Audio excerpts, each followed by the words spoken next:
when you lack direction, you'll kind of latch on to anything. And a lot of the things that they're latching onto are the popular stereotypes. So you ask a lot of young men, what do you want to be? What do you want to do? What did they say? I want to be a rapper. I want to be a ball player, right? I would say, you know what, when I come on here, we always talk about social determinants of health. And so for me, it is what else is happening in their environment that is exacerbating whatever challenge is already there. What is up, everybody? It's Dr. Vibe here, host and producer of the award-winning Dr. Vibe Show, the home of Epic Conversations, and I'm the host of Epic Conversations. 2020 Best Podcast News Award winner, 2018 Innovation Award winner given out by the Canadian Ethnic Media Association. I also co-host and co-produce the only online show in the world for dads and fathers. It's sponsored by Dove Men Plus Care. And our team since 2020 has reached out directly and indirectly to over 400,000 dads, fathers, and male caregivers around the world. I also am a content provider and sit on the advisory board of a site called Indie Soup Media. And what is Indie Soup Media? Indie Soup Media is a independent content creators network that is driven by Dr. Tachi, a good associate and friend based in Fort Lauderdale, Florida, has over about 35 independent content creators in the last 4 months, and now has a YouTube subscriber base of over 15,000 people. So you can catch a lot of my content out there on that platform. Also, a lot of people's content too. So just want to shout that out. So let's do some house cleaning or housework before we get to the star of the show. So first things off, please subscribe to the Dr. Vibe Show on YouTube and hit the notification button. Really appreciate if you did that. We're a few subscribers away from 1,500 subscribers. So if you're up to it, please do that. Also follow me on Facebook, LinkedIn, and Instagram. If you want to advertise your business, product, or service on any of the platforms that I broadcast or are part of, please feel free to email me, dr.vibe at the drvibeshow.com. As always, I love bringing new friends, and this one is a friend who I have not seen in a long time on the platform, and I'm going to surprise her with something. I did some archive digging today. Look at this. This is going back to my early days of broadcasting. Dr. Roz's Healing Praise presents the certificate to the Vibe and Vegas Show. Before it became the Dr. Vibe Show, in its early days, this was the Vibe and Vegas Show in recognition to your valuable contribution to the 4th annual Celebrating Who Have Triumphed Awards, October 19th, 2012. Now, I don't think I've seen this lady since that date, but I know she's been doing a lot of things. You know what I'm saying? She's doing a lot of things. Someone's jumped in the comments here. Yes, and I have to say, Nicole Waldron, without you and Faith, this conversation wouldn't happen. So thank you for making this conversation happen, Nicole. So you know what? I have so many different ways I can go with this conversation. So I think one of the ways I'm going to try and go with this conversation is doing this. So I'm going to do something really interesting. And if you don't know who we're going to be having a conversation with tonight, you're going to find out in just a moment, because I've got something I want to show you all. All right. We're going to do it right here, right now. Here we go. Pick up. Pick up. Can't touch this. Can't touch this. No permission given. Can't touch this. Can't touch this. What did you hear, man? Take your hands off me. I'm heading to my destiny. And you know, no means no, no, no, no, no, no, no. No means no, no, no, no, no, no, no. No means no, no, no, no, no, no, no. No means no, no, no, no, no, no, no. Can't touch this, can't touch this. This is my own choice. Can't touch this, can't touch this. I'll say when to get close. Do not try to impose. My body is my own. My body is my own. No means no, no, no, no, no, no, no.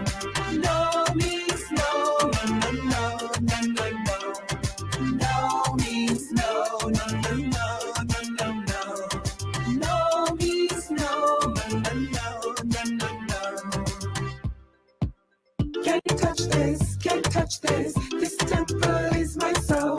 Can't touch this, can't touch this. What the hell do you suppose is happening when you get close up to my pose? Close up to my pose. No means no, no, no, no, no, no, no. No means no, no, no, no, no, no. No means no, no, no, no, no, no, no. No means no, no, no, no, no, no, no.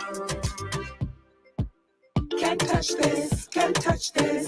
Hear me when I say, can't touch this, can't touch this. There is a better way. My body is my own, and I'm in full control. I am in full control. No means no, no, no, no, no, no, no. No means no, no, no, no, no, no, no. No means no, no, no, no, no, no, no. No means no, no, no, no, no, no, no. No means no, no, no, no, no, no, no. No means no, no, no, no, no, no, no. No means no, no, no, no, no, no, no. No means no, no, no, no, no, no. Can't touch this, can't touch this. No permission given. All right. I don't think she expected me to do that, but I thought it'd be great to do this. So for those who don't know, I'll tell you. This lady is a powerhouse, Dr. Roz Roach.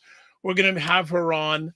She's going to be talking about a great play called Sistas Calling, which is going to be playing this Saturday in Toronto, where we're going to be talking about that. We're also talking about some of her journey, and then even more important, the important and sensitive issue of domestic violence against young women. I could read her bio, but you know what? That ain't going to do justice. The only thing that's going to do justice is bringing her up here live, right here, right now. You know, and that's what I feel like. You feel like you're the Harriet Tubman of the mind. I am. I feel like I'm I'm one of the Harriet Tubmans of intelligent Black people. Like, I want to liberate y'all from like being left behind and ignored and oblivion. Now, really, the rappers get all the attention. You know, seriously, does anybody else feel this way? Like ignorant Black people, they'll be all up, you know, getting all the headlines on the Shade Room. Overly sexualized Black folks. Like the twerkers and the, you know, just people that, you know, don't always represent the best of us, you know, the diversity, you know, like people like Dr. Vibe. Like, everybody should know about people like Dr. Vibe. Dr. Vibe he's trying to do good work for Black people. Dr. Vibe from Toronto. Good to see you, my brother. Dr. Vibe. Everybody follow Dr. Vibe. He has a great show. He's very good at what he does, and I have a lot of respect for him. The men who are also doing the same thing. I see Dr. Vibe in here. He's a great brother. Everybody should follow Dr. Vibe, by the way. He's a smart brother in Canada, and we need to follow smart people. So follow Dr. Vibe. If you see him in the chat, and Dr. Vibe, say your name in the chat so people can see you. I want you to click on his name, and I want you to go follow him, please, because I want these men and women that are doing the right things to get the support they deserve. Hey, Dr. Vibe, how you doing, brother? Again, like I always do, I got to say everybody should go follow Dr. Vibe. He's got a great show. Dr. Vibe, I know Dr. Vibe's got a kingdom because I see your channel. I see you pouring into that every day. Everybody should follow Dr. Vibe, by the way. Look him up, Dr. Vibe, V-I-B-E. He's a great friend of me and my wife, and I love this guy. Okay, so let me hop into this. What's up, Dr. Vibe? How you doing? Everybody, if you see Dr. Vibe in the chat, everybody go follow the Dr. Vibe show. Dr. Vibe is a real smart brother and a good human being. I like the guy a lot, and he's very intelligent. And I think everyone should pay attention to what he's got going on. We got to shine the spotlight on the intelligent Black people out here that are really doing the good work. Don't just pay attention to the rappers and the celebrities. You know, a lot of these people are losers. Your true winners are your people in your community that are really having your back. You know, helping us to have stronger families and a stronger community. So Dr. Vibe is in that category.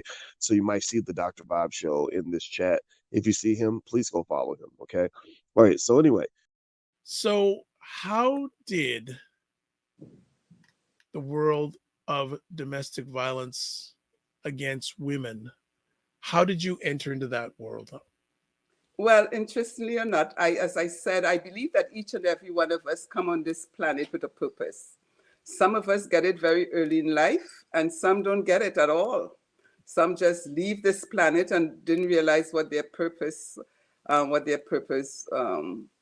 was. However, when I was about 9 years old in Trinidad, we had something called a radio fusion, which is like a radio. And my aunt would always have the BBC News going on. And I would listen because everyone is listening. We had no television. We just had the radio fusion. And I would hear about a war in Beirut. And I remember going to my auntie and saying to her, Auntie, when I get older, in those days, I would say when I grow up, when I get big, right? That's with the language or dialect. I was, when I get big, I want to go to Beirut and help the people who have been killed in the war.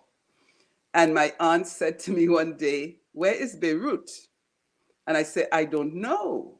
And she said, yeah. And she said, when you go to school tomorrow, ask your teacher. So before you want to pack and go to Beirut at the age of 9 years old, first you have to figure out where it is. Now, very early in my life, I knew, and I was confused because I was oppressed to the point where you cannot speak about the conflicts inside. But I knew that all of us were equal, but I was going through my rejection from my family because my skin was dark and I had no mother and my father was in a different world and he was not there for me, the last child. So I knew something was wrong with the world. I thought for a while that Trinidad was the world. I thought Trinidad was the biggest thing ever as a child. But I always wanted to help people. But as I got older, I actually did not see violence towards women in my circle, other than my stepmother would beat my father. I remember one day she was making roti, and my father was older and she was younger. She was a princess. I remember one day my stepmother was making roti and she had a rolling pin in her hand and she was rolling the dough, and my father said something and she took the rolling pin and she smashed his head with it and the blood splattered in all faces. And I remember that as it was yesterday. I was only about 10 at the time. So I grew up with this thing about everyone should be treated fairly, I grew up like that. But when I landed in Montreal, I was very radical. I'm not a sweetheart, first of all. I am not no nicey, softy. I'm a warrior. But I remember when I was in Montreal, the Pope was coming to Montreal. Montreal is a very Catholic, or still is. And I decided to make a placard and go and walk where the Pope was traveling downtown. And on that placard, I put, my body's mine. You can tell me what to do with it. Because at that time, my family, who was strongly Catholics, was saying things like, there was, and I was thinking, like, how could Granny tell people what to do with their bodies out of place? How can the Pope tell you what to do? They had their conversations about, and I would hear this as a child, that, you can do this, you can do that, you can do that, girls can do this, girls' voices must not be heard, ladies must be seen and not heard, boys can talk and shout, but girls must be quiet, girls have to be, they can't, all these things that girls could not do, but boys can do. And I came to Montreal with that feeling, and when I arrived to Montreal, I really was happy that I got away from this oppressive family that I grew up in, even if I was alone and didn't know my way, but I was still free. And I just went on a journey that when I was a nurse and I worked in emergency at the Jewish General Hospital, and a young nurse, we're talking about 20, 21 age. And a woman came in one night and she was broken everywhere. Her jaw, her collarbone, her wrist, she was broken everywhere in emergency. And she was beaten by her husband or her partner. And I nursed her. And I cried internally, not publicly because we couldn't do that as nursing professionals. I cried internally. And I began to say to myself, I have to do this work. I have to do this. But keep in mind, I was poor. And when I got married, I was the main provider. because I was able to work full-time at a Jewish, work part-time at St. Mary's, and work on call at the Douglas. So I worked 3 jobs to pay the bills. So, but I would say to myself, when I get on my feet, this is what I'm going to do. I'm going to create a space to serve women and children who are vulnerable and who are at risk and who don't. I was blessed because I have a partner for 45 years, officially, but it's really 47, for 45 years, who is my best friend. And I don't know anything about being hit by a man other than my father when I was a little child, who acted out, and my stepmother, who was evil. So I just felt that I had to do this work. And that work led to other things, because when I became a doctor and became a therapist and I had a private practice, I saw only women and girls. I treated rape survivors. My practice was packed with rape survivors. And coming to Toronto, I was the only Black female psychoanalyst in the province, female. So my practice was really filled with women and girls who are going through violation, and anybody Black who was looking for a therapist, they were my clients, because I had sliding scale and I did most of my work with my community for nothing, just to serve. So that work went on and on and on and on. And in doing the work, I was always broken and angry. Always angry. Why do people treat people like that? Why is this? Looking at the power dynamics, looking at patriarchal versus the matriarchal systems, looking at the global systems of the power of the man, and on Saturday I was speaking on Saturday to survivors of gun violence and who were going through healing work, and the question came up, why do men behave differently to women? And my quick response was, from the beginning of time, and I'm going to be rude because that's part of who I am. From the beginning of time, men were born and their genitals were called.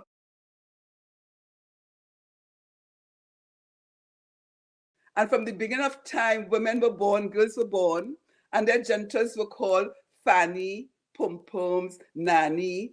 You dig it? From the beginning of time, men were put in blue. Little baby boys were put in blue, and little baby girls were put in pink. You dig it? Facts. Facts. So when you ask me the question, why is it that men are hurting women? And it's not all men, but enough is enough. One is enough. We all are expected to be treated fairly. Now, I did say in the beginning that my stepmother was beaten up on my father. So, of course, we have the few women who are, acting out and hurting men. But overall, the perpetrators are male because of the early messaging that we give to men from the beginning of time. And the messaging we give the girls. How often we tell a little boy, stop crying and be a man? How often? How often we tell a girl, don't speak so loud, cross your legs and be a lady? How often? Someone called me the other day, oh, you're a lady. I said, no, darling, I'm no lady, I'm a woman. Don't ever call me a lady. Because just that language put you in a different role, in a different place, in a different space. And I think that brothers, like Sistas Calling is a production written by me, calling on brothers to join the movement, to help me and to help all the sisters out there, to hold other brothers accountable. Because when I tell a brother, oh God, don't treat your woman so, no, man. Next thing I hear, Dr. Roz is a lesbian. Dr. Roz hate man. I hear all that stuff. I don't hear it so much today because I fought for my respect. But in the times in the 80s and the 90s, when I hold a brother accountable and I say, oh gosh, don't treat your woman like that, no. Or I said, come on, guys, come on. Dr. Roz hate man, No, darling, I love men. I love men. I have 2 beautiful men in my life, my husband and my son. And all my girlfriends' husbands. I love men. But It's not okay. And you asked me about statistics. Yeah, you're reading my alleged mind, because I saying we're either gonna. I guess we'll talk about the play later. You're going right in on the domestic violence, so let's stay there. We better. Yep. You're running you. So here we go. You know, we talk about violence against women and girls. In 1970, I told you I was a registered nurse.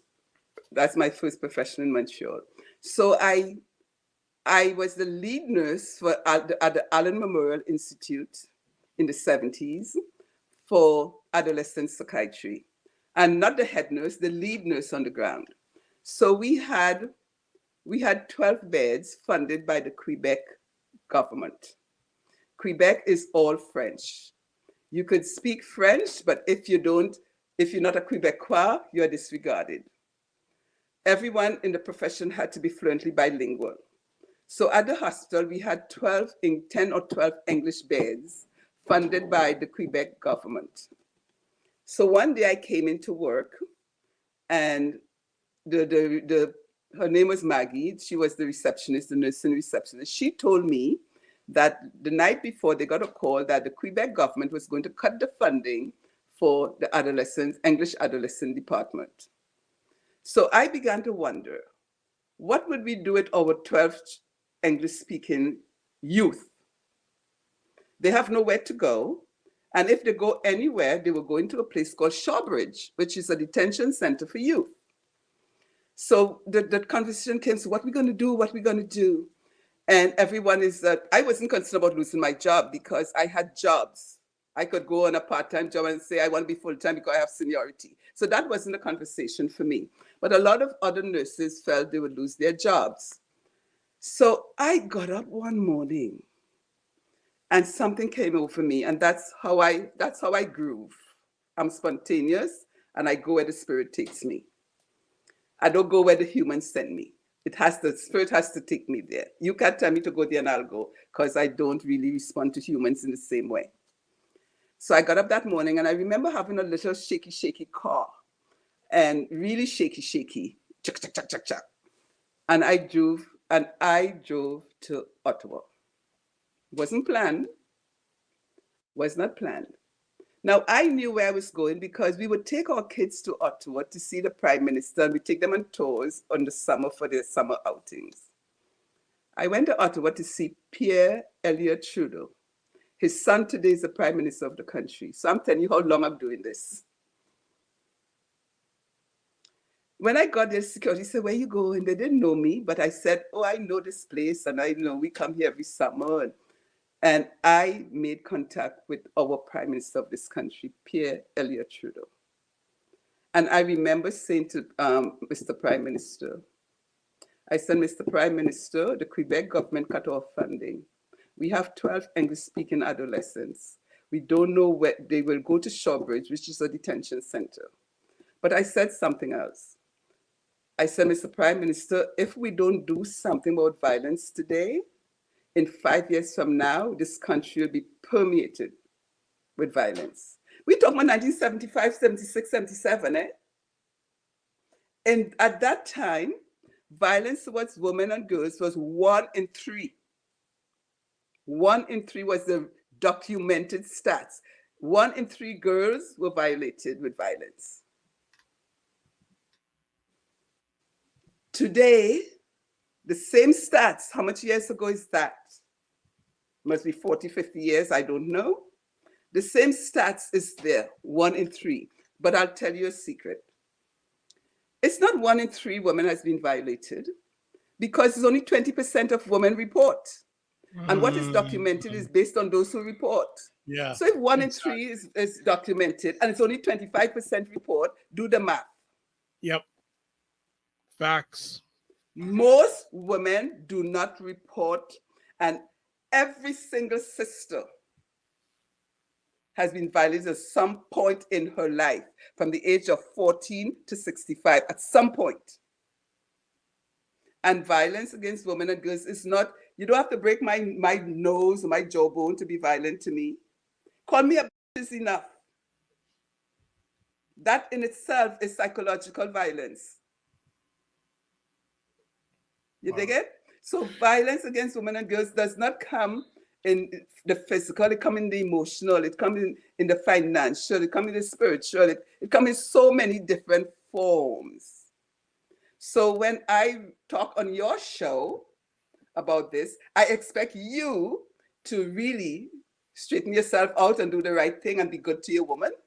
But I also expect you to understand this and to hold your brothers, any brother. You know, when you hear brother, you know, the Law Society at some point had retained me to do group with lawyers who were at risk of being disbarred.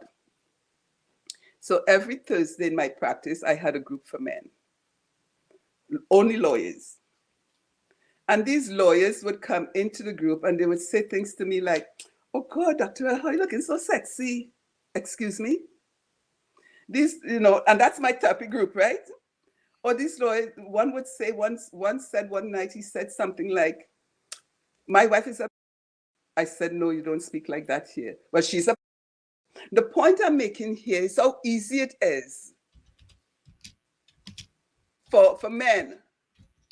Now, women doing their thing too, and I'm not talking, but I'm particularly talking tonight about violence against women and girls. But how easy it is for boys and men to be violent. And violent doesn't mean you have to have a gun, doesn't mean you have to beat up. It just means sometimes the language is so harsh, the way you speak to the sister, the way you treat the sister. It's truly, truly important that we understand the impact that it has. And it's a lifetime impact, because if you break my nose, it would heal in 6 weeks. But if you break my soul, it will last for a lifetime. What next you want me to say? No, I'm just there. I was going to ask a question that I think you may have touched upon it, but you may want to expand on it. Could you discuss the psychological and social impacts of violence on women and their families? If I could describe the social impact? Discuss. Of course, we can discuss it. What would you like to know specifically? Whatever you'd like to share, because I will listen to anything you have to share, because I know that you are the expert here. So anything you have to share will be beneficial to myself. When you talk about the psychological impact it has on women and girls, you know, you can see when a woman, I would look at a woman and know, just look at her eyes and know, partly because of the work I do, but partly because I'm a psychoanalyst. I analyze everything, even if I say nothing. And I would know that the person is in pain. Now, when let's talk about a girl. When a girl is violated, sometimes it takes a lifetime for her to heal. And she will internalize her pain and she would hide her pain. Often she would not tell anyone but her therapist. I often hear girls or women coming to my practice when I was in practice like that. And they would say, "You are the only person I'm telling.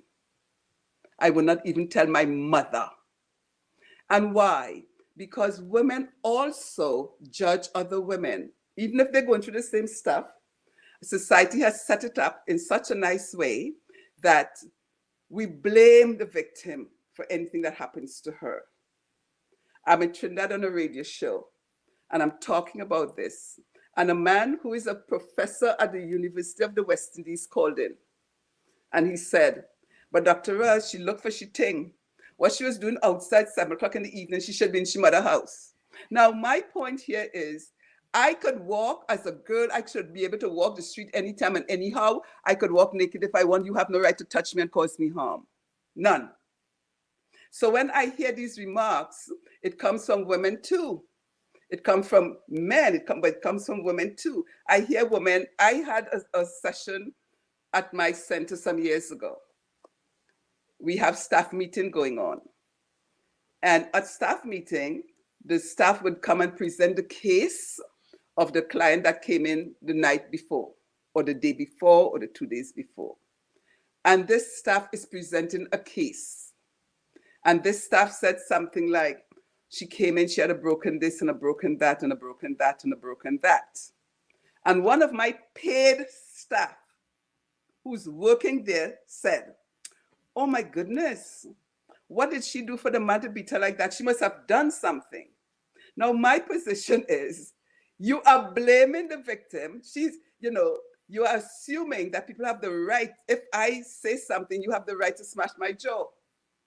And I look at the stuff and I said, "What did you say?" And she repeated it comfortably. "Oh gosh, man, Dr. Roz, she had to do something for the man to beat you up like that." So women do just as bad. We blame the victim, we criticize them, we tell the victim if they give the man good sex, maybe he wouldn't hurt you like that. Maybe if you make a child, it will change him, and all that stuff.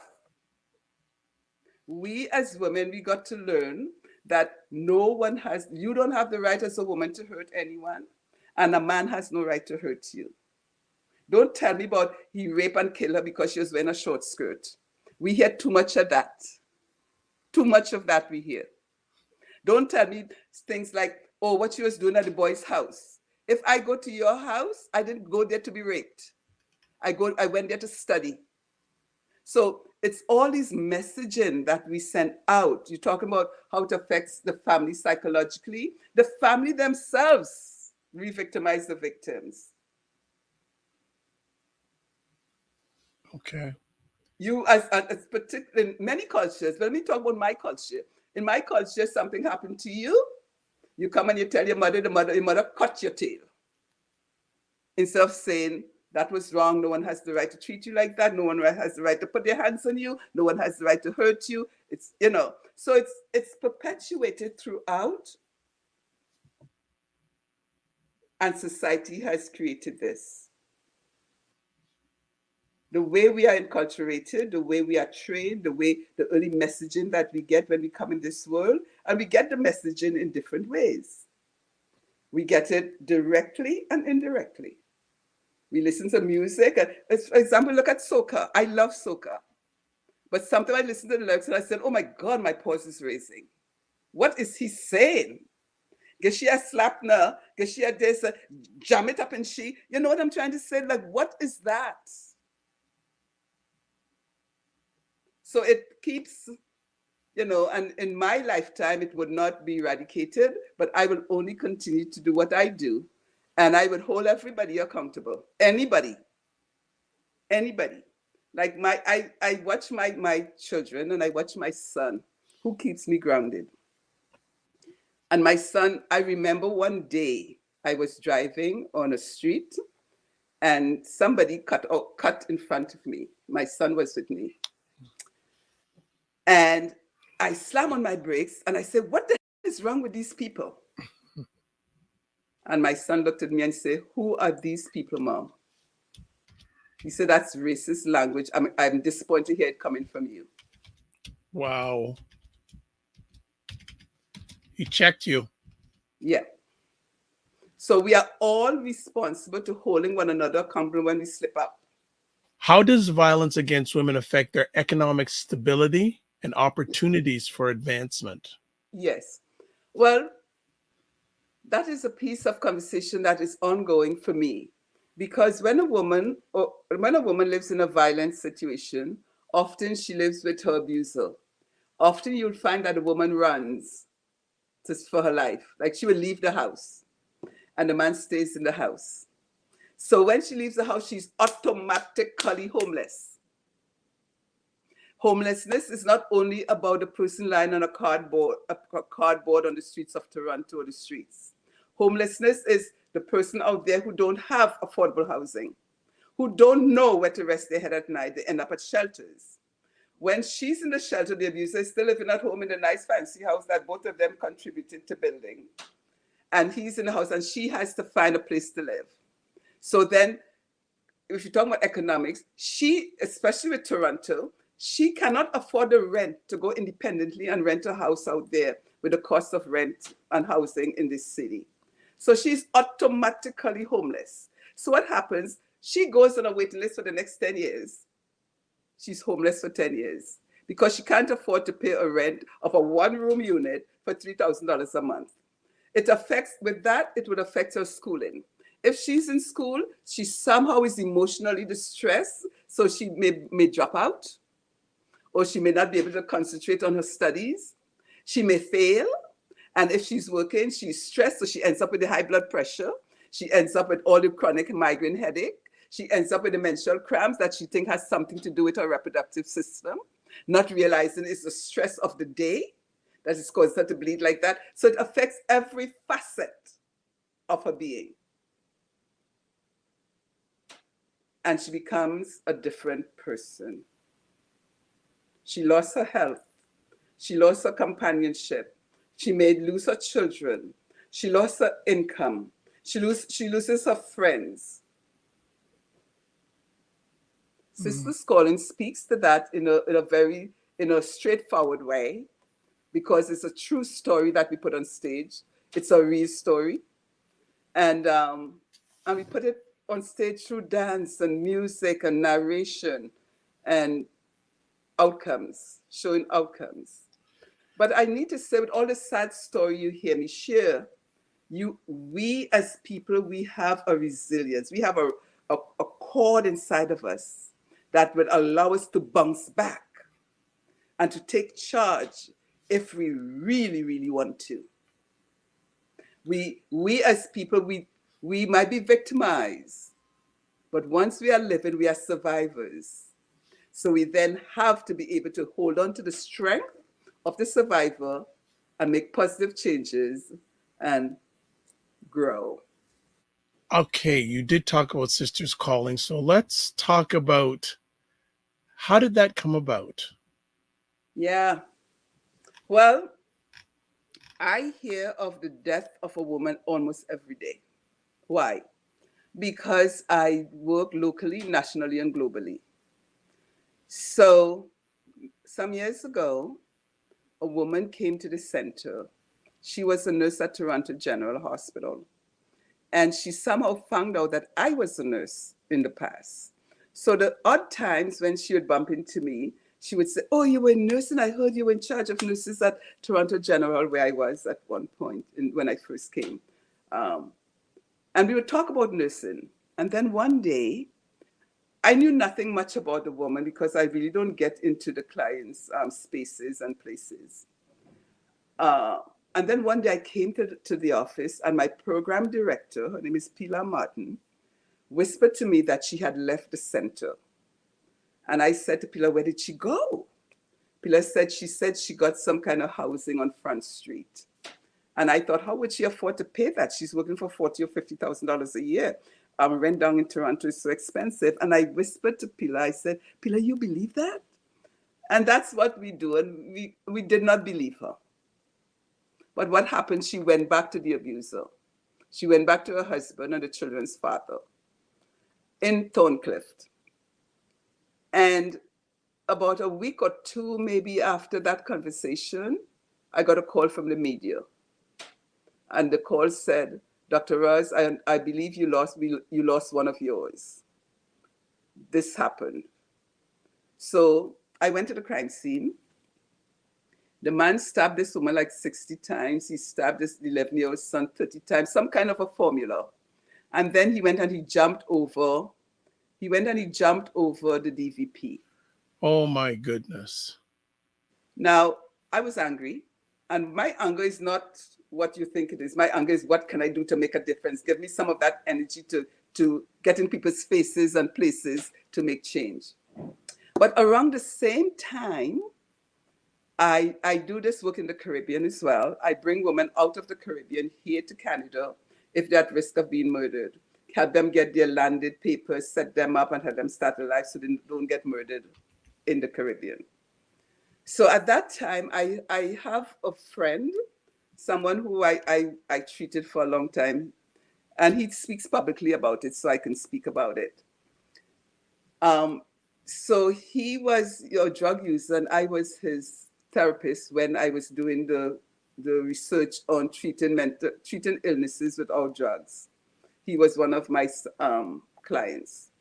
So, and I love this person, and he's like a brother. He's a brother in my life.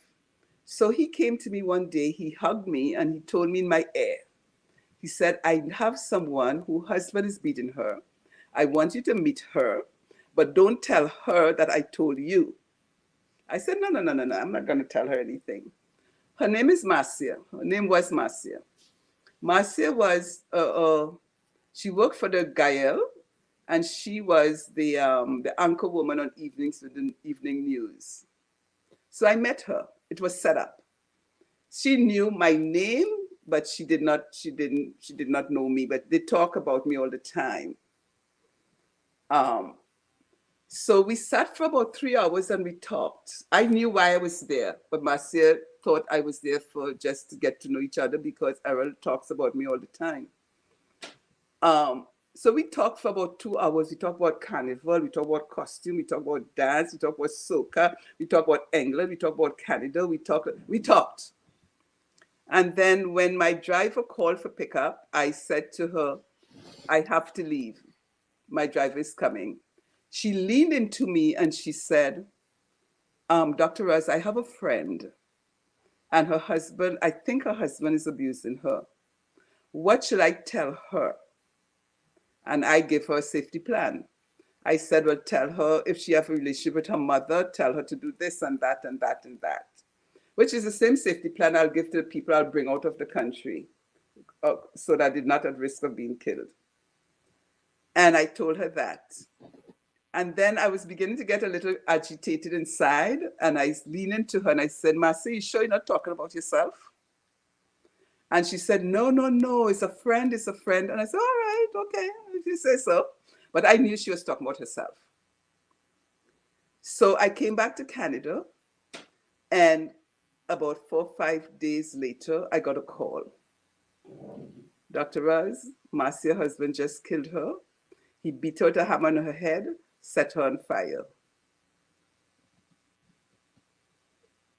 So I went to Trinidad right away. And some of the soca artists, they put their money together, and they really they had buried her and all that good stuff. I came back to Canada and I went on my mat.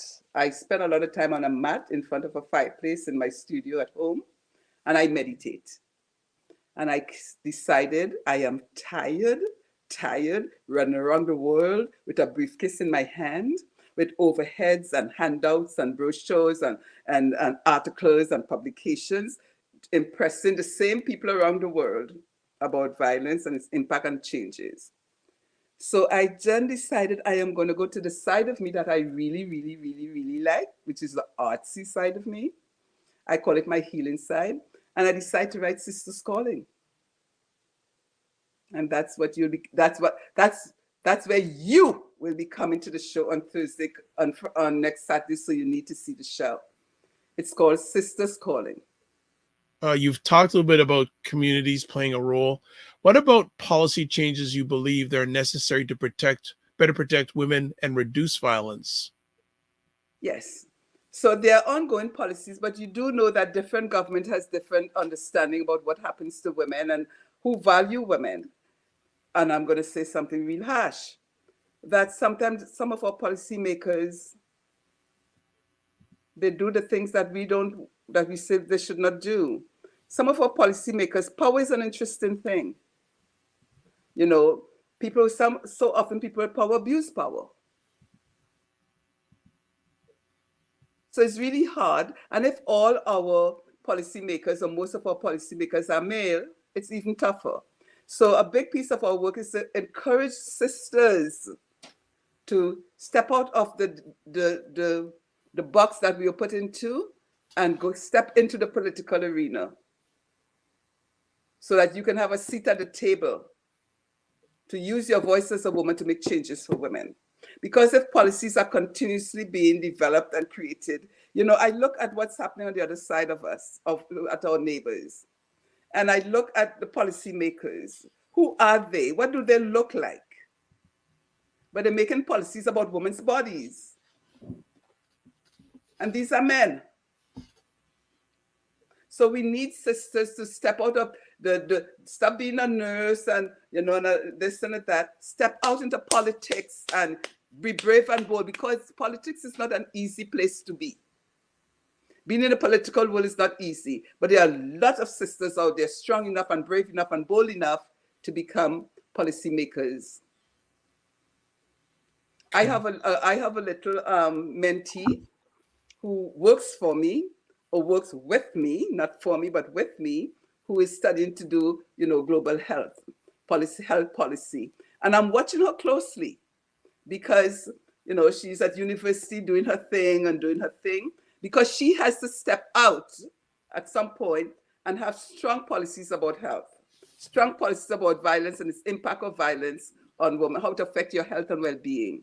And I know earlier someone talked about how violence affects the brain. I mean, our brain is our computer.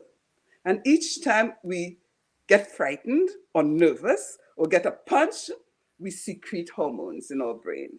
We secrete poisonous hormones that will damage some of the cells in our brains. Every time you feel anxious, you secrete a harsh enzyme that burns the cells. So this is why it's so important for us to develop a sense of calmness and peace and being able to ground ourselves and to balance ourselves, because the brain is our computer, and you see, if we look at my generation, I'm seeing my generation is just falling down with Alzheimer's and dementia, and and I know what that's about. Cells are dying. And it is true that our cells can regenerate, but we have to be able to know what to do and how to generate the cells in our brains. But if we live in violence, if we live in fear, if we live in stress, if we live in anger, if we live in rage, and if we live in resentment and all those negative emotions, we're going to die young, we're going to look old really fast, and we're going to have a poor quality life. So give it up and let it go. And I say to people, vomit. Vomit. If something is upsetting you, speak to it now. Don't carry it home and sleep on it, because all that time you're sleeping on it, it's burning you up. Let it go. Empty. Vomit. Vomit, emotional vomit. Let it go. Move on. Other than Dr. Roz's place, are there any resources or organizations for those seeking help or wanting to get involved with this cause? I know they should go to you first, but are there any resources? No, they don't have to go to me first. Okay. They could go and look at all the links. All you do, we are surrounded with computers and laptops. All you have to do, type that in, and 100 of resources would come up for you. Long ago, we used to send links and resources to people. We don't have to do that today. Today, all you got to do is to punch in. If you really want to get involved, punch in a BIS, yes, and you'll get all the and you can figure out where you want to be, read up on who's doing what, and join the movement. Yeah, smartphone is a computer. That's it. Right. And everybody's on it. Right. So Nicole says, yes, more women need to have a seat at the decision-making tables. And she also says, I'm routing for your meeting to soar and walk victoriously on the call upon her greater new life ministries, Pastor Rick Smith Sr. and Lady Dolores.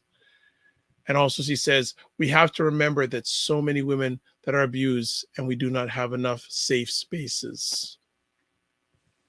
Very true. Just a few more conversation pieces. If also, I'd like to ask, what gives you hope when it comes to the fight against violence towards women? What gives me hope is the fact that I am healthy and I have huge longevity, and I will be doing this until it comes to an end. And I do hope that I will leave behind me a little insight. I don't expect radical changes, because 1975, when I spoke to Pierre Trudeau, I said, it was not like this. I said, in 5 years, we will be. And how much years later, we're in a worse place. So I don't live in a fantasy. I live in my reality. So my work is to do everything I can with what's given to me. And what's given to me is my best friend, who's my husband, my support system, my 2 children, who are my grounders, my 2 grandchildren, and my good friends. I am blessed with good friends. And I draw energy from all of them. All of them I draw energy from. So my hope is that my friends, my family, they stay healthy and grounded enough to help me go through this journey that I've created for myself 50 years ago. Beautiful. What do you want people to leave with after watching Sistas Calling? What I want people to leave with is to realize that the message and the story is not an isolated situation. It's happening to each and every one of us, regardless of how we eat, sleep, or sin. It crosses all barriers. It crosses all socioeconomic group. It crosses all race. It crosses all race. It crosses all culture. It crosses all religion. It crosses all ages. To know that it's happening all around us. You know, when the news would drop a story, which is once in a while because they don't bring all the stories, when they would drop a story about a woman got murdered today, people look at that and say, oh my God, that is so horrible. They go to sleep that night and tomorrow they get up and forgot about that. So, and it's a good coping mechanism because we need to cope to live, right? To have a relatively okay life. It's a good coping mechanism to forget or to suppress or to ignore. But we need to realize that it can happen to you, or it's happening to you, it's happening to your child, it's happening to your neighbor, it's happening to your daughter's friend at school, it's happening all around you. So what I want them to leave with is to walk away saying, that is so true. Get out of the denial and realize that is real. What little can I do to make a difference? Because it takes each and every one of us to bring about change. This is not my job. This is not something I have to do. And often I would hear people say to, oh, Dr. Roz, what you doing about this? I remember there was a mayor in Toronto. He called me one morning and there was a lot of shooting with Black people in Toronto, Black boys. And he called me and he said, Roz, girl, what are you doing about all this violence in the city? And I took a deep breath and I said, listen. What are you doing? What are you doing? Why you think it's my job to fix the violence in the city? So, so what I want them to leave with is to realize that it's a reality, it's a truth, it's all around you, it's happening with you too. What could you do to make a difference? What can you do individually to make changes? What can you do collectively to make a change? Because if our society is permeated with violence, we will live poor quality life. So it will affect you as well. All right, my last conversation piece, and thank you for giving us space and sharing with us. What message would you like to share with survivors of violence who might be listening or watching, either live or on replay, this conversation? What I would like to say to survivors is very much what a journalist said to me at our last show. At our last event at the ArgoCon last year, where we went on stage for the first time on last July the 8th, I was being interviewed by CBC and many other media. And this journalist put the mic in my face and she said to me, oh, Dr. Roz, I understand that your cast are all survivors.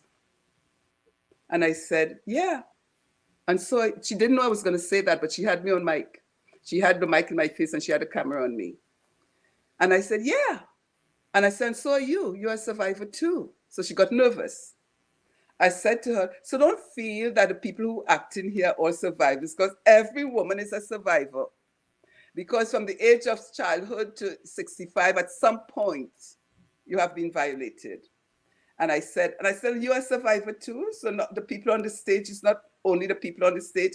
All the women in here today are survivors at some point in their life. So when we got off the camera, she said to me, how did you know? And I said to her, I know because every sister at some point in their life, in their development, would experience, even if it's once, they would experience something directly or indirectly. So the message I want to say to survivors is, honey, you're not alone in this. Don't be ashamed to find one warrior in your life. One. You don't have to find 5 and 10 and 25. One person you can trust. One person that you can believe in. and find a way to share your pain. Let it out of you, let it go, and see how she can help you, bring you some peace. You're not alone. All right, family. That was an epic conversation. And I wish I wanted to go longer, but before we went live, Dr. Ross said she's been up since 5 o'clock this morning. And I said, hey, I value your time. She goes, I'm good. I'm finished when I'm finished. So I said, as she said, she's in charge of her. Facts. All right. Want to say thank you for everyone who watched this conversation live or on the replay. It's appreciated and not taken for granted. I put up all the information on what you need to do in regards to the show. And let's do this first. You can watch replays of the Dr. Vibe show on YouTube, Facebook, and LinkedIn, and on my website, the drvibeshow.com. Subscribe to the Dr. Vibe show on YouTube and hit the notification button if you are up to it. We're a few subscribers away from 1,500. Also, follow the Dr. Vibe show on Facebook, YouTube, and LinkedIn to advertise your business, product, or service on any of the platforms that I'm a part of. Dr.Vibe at the drvibeshow.com. Love to hear from you. So this is how we ended off. Live your life as a dream. If you can dream it, you can make it. Sometimes you have to get small to get stronger. Block assumptions. Then aim bigger, aim better, aim higher, aim wider. Love, faith, and respect. And don't just manage your time. Manage your energy. And remember to give yourself grace. God bless. Peace be well. Keep the faith and walk good.